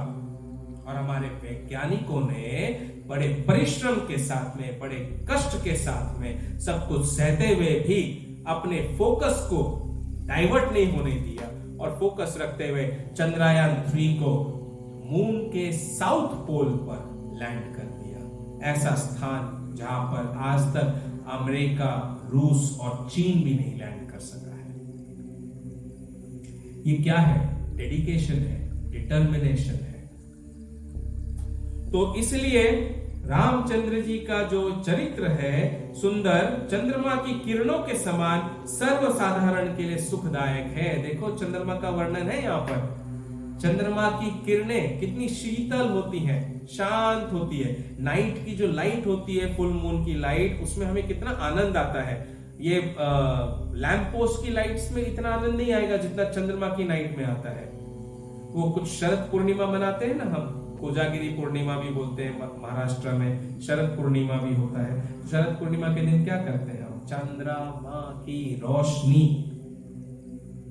चंदा मामा की रोशनी, उसमें हम बैठते हैं, खूब हर्षोल्लास करते हैं, गाना बजाना होता है, खीर रखे जाते, दूध रखा जाता है चंद्रमा की रोशनी में, और फिर उसे पिया जाता है। शीतलता होती है, कितनी शांति होती है। वैसी ही शांति श्री रामचरितमानस में है। तो इसे आपको हमेशा अपने जीवन में उतार लेना है, तभी तो आप जीवन को सही कर पाएंगे। तो आज की भाग को हम यहाँ पर थोड़ा सा विश्राम देंगे, क्योंकि समय काफी हो चुका है और हमारे सारे श्रोताओं को बाकी भी तो जीवन के कर्म है, करने हैं। बच्चे जो है उनको भी पढ़ाई लिखाई करनी है, पूरा दिन भर तो पाठ पूजा में नहीं बैठना है, और स्कूल में भी मैं सुबह से लेकर रात तक नहीं बैठा सकता हूँ, एक समय सीमा होती है ना बैठने की। तो अभी इस अध्याय को थोड़ा सा यहाँ पर विश्राम देते हैं और आगे का अध्याय फिर हम करेंगे। आइए राम नाम में और हमारे नारायण के नाम में थोड़ा सा डूब जाते हैं उनके कीर्तन में। श्रीमन नारायण नारायण हरि हरि, श्रीमन नारायण नारायण हरि हरि, भजमन नारायण नारायण हरि हरि, भजमन नारायण नारायण हरि हरि, हरि ओम नमो नारायण, ओम नमो नारायण, हरि ओम नमो नारायण, हरि ओम नमो नारायण, ओम नमो नारायण, ओम नमो नारायण, हरि ओम नमो